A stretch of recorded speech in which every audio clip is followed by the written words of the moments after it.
मटका जुगारावर राज्यात कठोर बंदी असतानाही सोलापूर शहरातील पोटफाडी चौकात सर्रासपणे मटका खेळला जात असल्याचा धक्कादायक प्रकार उघडकीस आला आहे। जनशक्ती न्यूजच्या हाती लागलेल्या एका व्हिडिओतून हे सत्य समोर आले असून या ठिकाणी असलेली एक टपरी थेट पोलीस मुख्यालयापासून अवघ्या हाकेच्या अंतरावर आहे।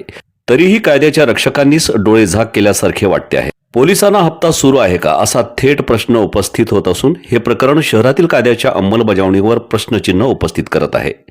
जनशक्ती न्यूजच्या तपासातून मिळालेल्या व्हिडिओत स्पष्ट दिसते की पोटफाडी चौकातील या टपरीवर मटका खेळण्यासाठी लोकांची गर्दी असते। एक जण आकडे लिहिताना दिसतो तर काही जण पैशांची देवाणघेवाण करताना कैद झाले आहेत। विशेष म्हणजे हा सगळा प्रकार राजरोसपणे घडतो, जणू काही कायद्याची भीतीच राहिलेली नाही। मटका बंदी असताना हे कसं शक्य आहे असा प्रश्न सामान्य नागरिक उपस्थित करत आहेत।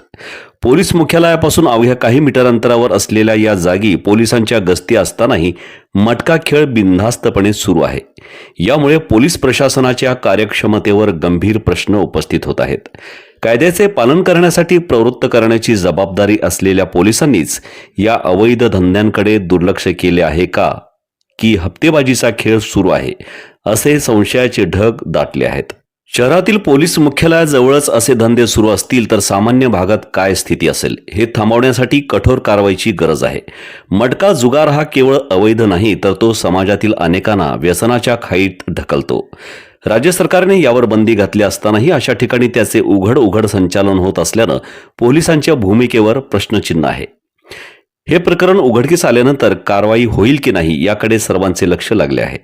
पोलीस प्रशासनाला हा प्रकार डोळ्यात झणझणीत अंजन घालणार आहे। जर मुख्यालयाजवळच कायद्याचे उल्लंघन होत असेल तर शहराच्या अन्य भागात काय चालू आहे? पोलिसांनी तातडीने या ठिकाणी छापा टाकून दोषींवर कारवाई करावी अशी मागणी जनशक्ती न्यूजकडून करण्यात येत आहे।